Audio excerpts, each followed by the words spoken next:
So what exactly is the Democratic border security proposal? Would it actually secure the border? Well, we had some time today, so we checked, and in a word, no, it would not. The Democratic bill in the Senate that I was just telling you about simply restores previous funding levels for the Border Patrol and other existing programs. So you have to ask yourself, when you consider that, was the border secure in December before the shutdown? Well, no, it wasn't, and that's why we're having this debate right now. Then how would it be more secure after a bill that doesn't change anything passes? Well, it wouldn't be more secure. And that's the point of the legislation, to maintain the broken status quo. Let's be honest about that. Meanwhile, in the House, Homeland Security Committee Chairman Benny Thompson says he plans to introduce a bill that contains billions for border security, but nothing for a wall. Thompson has a brand new idea, he's telling us. He says he can secure the border with the marvels of technology. He recently told PBS that cutting-edge machines can help us, quote, identify those vulnerabilities on the border. Thompson's plan can expect enthusiastic support from the congresswoman from Techland, Speaker of the House Nancy Pelosi. Here's her most recent suggestion for the border. Watch. The positive, shall we say, almost technological wall that can be built is what we should be doing. Technology to scan the cars coming through the ports of entry, and that is to detect guns. It's like an electronic dog almost to detect drugs, guns, and other contraband.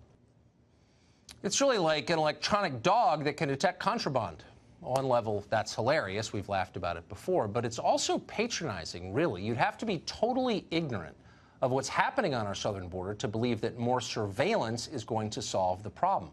We have an awful lot of surveillance technology there already. We've got drones, cameras, sensors, radar, dirigibles. We have it there in part because the Bush administration put it there. That administration spent more than $1 billion on something called the Secure Border Initiative Network. They use technology to watch about 50 miles of our southern border. Congressman Benny Thompson himself called that program, quote, grave and expensive disappointment. Well, Thompson was right about that. What's changed is that Democrats now support grave and expensive disappointments. They specialize in grave and expensive disappointments. They're pushing one now. And that's short-sighted. Leaving the politics aside, it's not a good idea because our southern border is one of America's most dangerous vulnerabilities. That's not a talking point. It's literally true, and here's why. As of tonight, Mexico is an intact country. Will it remain an intact country? Maybe, but maybe not. Mexico is a deeply unstable place. It's not an attack on the Mexican people. It's an acknowledgement of what anyone who knows anything about the country will tell you. The national murder rate in Mexico is 5 times ours. Since 2006, more than 250,000, 250,000 people have been murdered in Mexico. That includes hundreds of politicians and judges. There's a war going on there, and it's spurred by drug cartels that reach into the highest levels of the Mexican government. Not an exaggeration. The Attorney General of an entire Mexican state recently pleaded guilty to drug trafficking charges. The governor of a state on the U.S. border took bribes to let cartels operate freely, which they did. And then just the other day, Mexico's previous president was credibly accused at trial in court by a witness of taking a $100 million bribe from El Chapo Guzman. In effect, Mexico has become a narco state. But it's not even the most volatile country in the region. Nicaragua is in severe turmoil right now. That gets no coverage, but it's real. Parts of El Salvador are largely controlled by gangs. Venezuela, meanwhile, is literally falling apart. A recent Brookings Institution report predicted that a total collapse of Venezuela, which could happen any day, might create 8 million refugees. For perspective, that's more refugees than fled the entire Syrian civil war. And keep in mind that that flood of humanity upended all of Europe.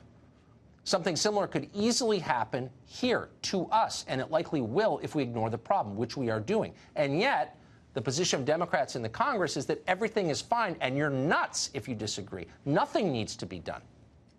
Well, that's the definition of recklessness. In fact, it's worse than recklessness. It's like letting your kids play in traffic. You wouldn't do that to people you cared about. You'd prevent it from happening. Democrats have become extremists on the question of borders, but you never know that from watching television or reading the paper. The media won't say it, and nor will most Republicans, by the way. Even in the Trump administration, some officials seem intent on making Nancy Pelosi's case for her. The Republicans are the real extremists here. Here's what Commerce Secretary Wilbur Ross said today when he was asked about workers who aren't being paid during the shutdown. the people might have to pay a little bit of interest. But the idea that it's paycheck or zero is not a really valid idea. There have been ads run by a number of the public sector credit unions. Those have announced very, very low interest rate loans to bridge people over the gap. So more debt, more interest payments, that's the solution? No, it's not. Those are the last things that most Americans need. That was an idiotic thing to say. Look for Wilbur Ross's words to be aired every day for the next 3 years on CNN. They know a propaganda win when they see one. And it's a shame. And it's also a distraction because it doesn't change the nature, the fundamental nature of this crisis. Our borders remain vulnerable and the stakes are higher than they have ever been thanks to the chaos just south of them.